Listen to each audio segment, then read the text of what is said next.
Hi అండి అందరికీ. అందరు ఎలా ఉన్నారండి? అందరు బాగున్నారా? ఈరోజు మన వీడియోలో మనకు పనికిరాని వస్తువుని ఎలా యూజ్ చేసుకోవాలో, అలాగే మన పనులను సింపుల్గా చేసుకుని మన మనీతో పాటు టైంని ఎలా సేవ్ చేసుకోవాలో మంచి బ్యూటిఫుల్ టిప్స్తో అయితే మళ్ళీ మేము ముందుకు వచ్చేసానండి. వీడియోని ఎండింగ్ వరకు చూడండి, చాలా యూస్ఫుల్గా ఉంటాయండి. ఇక ఫస్ట్ టిప్ వచ్చేసి, మనం కొత్త బట్టలు అంటే చీరలు ఇలా కొనుక్కుంటూ ఉంటాం కదండి. కానీ చీరలు ఫోల్డింగ్ చేసి ఉంచడానికి మనకు ప్లేస్ అనేది ఉండదు. అలాగే ఒక్కోసారి ఏంటంటే మనము చీరలు ఒక దగ్గర మడత పెట్టి, అలాగే బ్లౌజెస్ని ఒక దగ్గర మడత పెట్టేస్తూ ఉంటాము. అలాంటప్పుడు మార్కెట్లో డబ్బులు వేసి ఆర్గనైజర్లా కనిపించడం కోసమని మనం పాకెట్ పౌచ్లు అయితే వస్తాయి కదండి చీరలు ఉంచుకోవటానికి, వాటిని డబ్బులు వేసి కొనుక్కుంటూ ఉంటాము. కానీ అలా కాకుండా రూపాయి ఖర్చు లేకుండా మనం శారీని చక్కగా ఆర్గనైజ్ చేసుకోవచ్చండి. అది కూడా బ్లౌజ్లోనే శారీని ఫోల్డింగ్ చేసేసి ఉంచేసుకోవచ్చు. ముందుగా మామూలుగా మన శారీని ఎలా ఫోల్డింగ్ చేస్తామో సేమ్ అలానే ఫోల్డింగ్ చేసేసుకోవాలి. నేను ఇక్కడ ముందుగానే ఫోల్డింగ్ చేశాను. ఇలా ఫోల్డింగ్ చేసిన తర్వాత శారీ బ్లౌజ్ని శారీ మిడిల్లో ఉంచుకోవాలండి. ఇలా కింది నుండి మిడిల్లో శారీ బ్లౌజ్ని ఉంచేసుకొని పైనకి అయితే ఇలా ఉక్స్ అయితే పెట్టేసేసుకోవాలి. చాలా ఈజీగా మనం శారీని ఫోల్డింగ్ చేసేసుకోవచ్చండి. మనకు చూడడానికి కూడా అందంగా ఉంటుంది.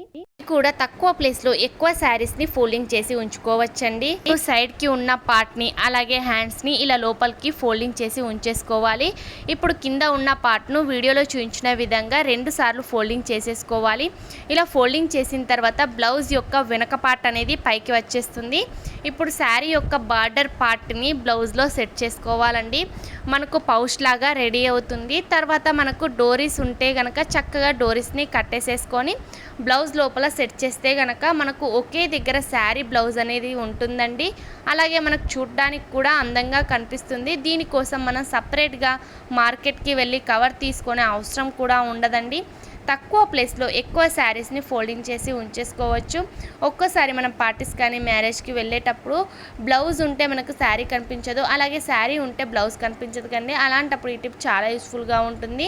ఒకే దగ్గర శారీ బ్లౌజ్ సెట్ అయి ఉంటుందండి. యూస్ఫుల్గా అనిపిస్తే ట్రై చేయండి. ఈ శారీ ఫోల్డింగ్ టిప్ ఎలా అనిపించిందో కామెంట్ బాక్స్లో కామెంట్ చేయండి. నచ్చితే ప్లీజ్ లైక్ చేయడం మర్చిపోకండి. ఇక నెక్స్ట్ సెకండ్ టిప్ వచ్చేసి, మనం డైలీ టీని అయితే తాగుతూ ఉంటాం కదండి. మనకు కొంచెం తలనొప్పి వచ్చినా కూడా టీ తాగితే మనకు తలనొప్పి తగ్గుతుందని టీ తాగుతూ ఉంటాము. కానీ టీ పొడిని మనం మార్కెట్ నుండి తీసుకొచ్చి యూస్ చేస్తూ ఉంటాం కదండి. కానీ టీ పొడిలో కూడా ఏంటంటే కెమికల్స్ అనేది జరుగుతుంది. అలాంటప్పుడు కెమికల్స్ టీ పొడి యూస్ చేస్తే కనుక మనకు హెల్త్కి కూడా మంచిది కాదు. ఇందులో కెమికల్ ఉందో లేదా ఎలా తెలుసుకోవాలో చూద్దామండి.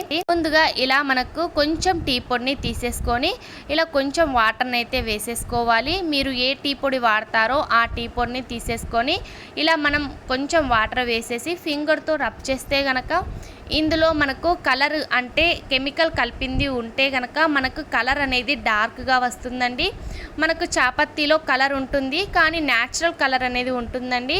చూసారు కదండి, నాకైతే ఇక్కడ న్యాచురల్ కలర్ అనేది వస్తుంది. ఇక్కడ ఎటువంటి కెమికల్ అనేది కలిపింది లేదు. ఒకవేళ డార్క్ కలర్ వస్తే కనుక మనకు టీ పొడి అనేది కెమికల్ అంటే కల్తీ ఉన్నట్టండి. డార్క్ కలర్ ఉంటే కనుక మనకు చెయ్యి మొత్తం కలర్ అనేది అంటేసుకుంటూ ఉంటుంది. మనం వాటర్తో వాష్ చేసినా కూడా ఆ కలర్ అనేది పోకుండా ఉంటుంది.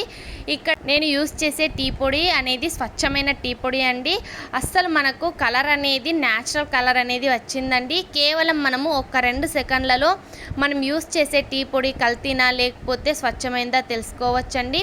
మీరు కూడా టీ పొడి యూస్ చేస్తే కనుక తప్పకుండా ఈ టిప్ని ట్రై చేసి చూడండి. ఇక నెక్స్ట్ థర్డ్ టిప్ వచ్చేసి, ఇప్పుడు ఎండాకాలం స్టార్ట్ అయింది కాబట్టి ఎండలు కూడా ఎక్కువగా ఉండటం వలన మనము ఎప్పుడైనా బయటకి ఎండలో నుంచి ఇంటికి వచ్చిన తర్వాత అంటే మనము ఒక 2 నిమిషాలు బయటకు వెళ్ళి వచ్చినా కూడా మనకు చాలా అలసిపోతూ ఉంటాం కదండి. అంటే మనము ఎండ వేడికి తట్టుకోలేకపోతాము. అలాగే మన ఫేస్ పైన కూడా నల్లగా ట్యాన్ అనేది వచ్చేస్తూ ఉంటుంది. ముఖ్యంగా కళ్ళ కిందన కూడా మనకు ట్యాన్ అనేది వచ్చేసి నల్లగా అయిపోతూ ఉంటుంది. అలాంటప్పుడు మన స్కిన్ పైన ఉన్న ట్యాన్ని 2 సెకండ్లలో తొలగిపోతుందండి ఈ టిప్ని యూస్ చేయడం వలన. అలాగే మన స్కిన్ కూడా గ్లోగా అవుతుంది. మన ఇంట్లోనే దోసకాయలు ఉంటాయి కదండి, ఇలా రౌండ్గా కట్ చేసేసుకొని మనం బాక్స్లో ఉంచుకొని ఫ్రిడ్జ్లో ఉంచేసుకోవాలి.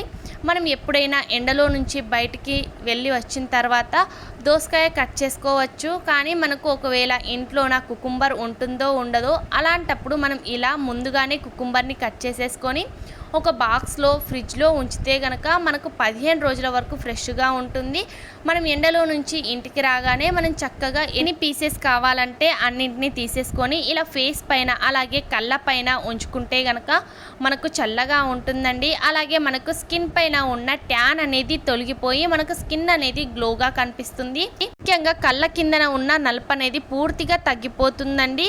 తప్పకుండా ట్రై చేయండి. యూస్ఫుల్గా అనిపిస్తే ప్లీజ్ లైక్ చేయడం మర్చిపోకండి. ఇక నెక్స్ట్ 4th టిప్ వచ్చేసి మనం డైలీ గిన్నెలను కడుగుతూ ఉంటాం కదండి. కానీ మనం ఎంత చక్కగా క్లీన్ చేసినా కూడా ఇలా కుక్కర్ సైడ్లలో అంటే విజిల్ పెట్టే దగ్గర ఫుడ్ ఐటమ్స్ అనేవి పొంగిపోయి ఇలా నల్లగా అయిపోతూ ఉంటుంది. అలాగే మనకు చూడడానికి కూడా పైన క్లీన్గానే కనిపిస్తుంది. కానీ మనం నుంచి చూస్తే కనుక విజిల్ పెట్టే ప్లేస్లో చూడండి మనకు మురికి అనేది పేరుకొని ఉంటుంది. అలాంటప్పుడు ఇలా ట్యాబ్లెట్ యూస్ చేసిన తర్వాత ట్యాబ్లెట్ కవర్ని పడేస్తూ ఉంటాం కదండి. అలా పడేయకుండా ట్యాబ్లెట్ కవర్తో ఇలా కోనల్లో క్లీన్ చేస్తే కనుక ఎంత పేరుకున్న మురికి అయినా కూడా పూర్తిగా పోతుందండి. మనం మామూలుగా సబ్బుతో క్లీన్ చేస్తే మనకు ఇంత చక్కగా కోనల్లో క్లీన్ అనేది కాదండి. ఇక్కడ మనము ట్యాబ్లెట్ కవర్ని యూస్ చేయడం వల్ల ట్యాబ్లెట్ కవరు కోన ఏంటంటే చాలా షార్ప్గా ఉంటుంది కాబట్టి మనకు విజిల్ పెట్టే ప్లేస్లో ఎంత మురికి ఉన్నా కూడా పూర్తిగా క్లియర్ అయిపోతుందండి. వీడియోలో క్లియర్గా అబ్జర్వ్ చేస్తున్నారు కదండి మనకు ఎంత మురికి నల్లగా అనేది వస్తుందో. ఇలా మనం కేవలం విజిల్ పెట్టే ప్లేస్లోనే కాకుండా ఇలా కుక్కర్ మొత్తం క్లీన్ చేస్తే మనకు వారానికి 2 సార్లు ఇలా క్లీన్ చేస్తే కనుక మనకు గిన్నెలు అనేవి కొత్త వాటిలా మెరుస్తాయండి. మనం మామూలుగా ఇలా సబ్బుతో క్లీన్ చేసినా కూడా మనకు ఇంత జిడ్డు మురికి అనేది రాదండి. ఇలా ఒక్కసారి మనం ట్యాబ్లెట్ కవర్తో మనం ఇలా రబ్ చేస్తే కనుక ఎంత మురికి పేరుకుంది ఉన్నా కూడా మనకు పూర్తిగా వచ్చేస్తుందండి. వీడియోలోనైతే క్లియర్గా చూస్తున్నారు కదండి. ఇలా నేను కుక్కర్ మూతకి మొత్తం అయితే ఇలా రబ్ చేశాను. రబ్ చేసిన తర్వాత చూడండి నాకు చేయికైతే ఎంత నల్లగా అనేది వచ్చేసిందో. మీరు కూడా మీ ఇంట్లో ఇలా కుక్కర్ కానివ్వండి లేకపోతే ఇటువంటి అల్యూమినియం గిన్నెలు ఏ ఉన్నా కూడా ఒక్కసారి ఈ టిప్ని ట్రై చేసి చూడండి. మనకు ఎంత మురికి ఉన్నా కూడా పూర్తిగా క్లియర్ అయిపోతుందండి.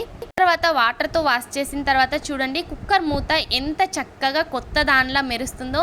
కేవలం మనం ఇక్కడ కుక్కర్నే కాదండి అల్యూమినియం గిన్నెలు ఏది ఉన్నా కూడా మనం క్లీన్ చేసేసుకోవచ్చు. మనకు కుక్కర్ అనేది కొత్త దానిలా కనిపిస్తుంది. యూస్ఫుల్గా అనిపిస్తే ట్రై చేయండి. నచ్చితే ప్లీజ్ ఒక లైక్ చేయడం మర్చిపోకండి. ఇటువంటి బ్యూటిఫుల్ కిచెన్ టిప్స్ని friends and family members share చేయండి. ఇంకా మీలో మన ఛానల్ ఫస్ట్ టైం చూస్తున్నట్లయితే ప్లీజ్ సబ్స్క్రైబ్ చేసుకొని పక్కన ఉన్న బెల్ ఐకాన్ ఆన్లో యాక్టివ్ చేస్తే డైలీ చేసే వీడియోస్ మీకు నోటిఫికేషన్లో వస్తాయండి. అలాగే ఈ టిప్లో ఏ టిప్ అయితే బాగా నచ్చిందో కామెంట్ బాక్స్లో కామెంట్ చేయండి. మళ్ళీ ఇటువంటి బ్యూటిఫుల్ కిచెన్ టిప్స్తో మళ్ళీ మీ ముందుకు వచ్చేస్తానండి. అంతవరకు సెలవు. Thank you for watching. By by. Take care.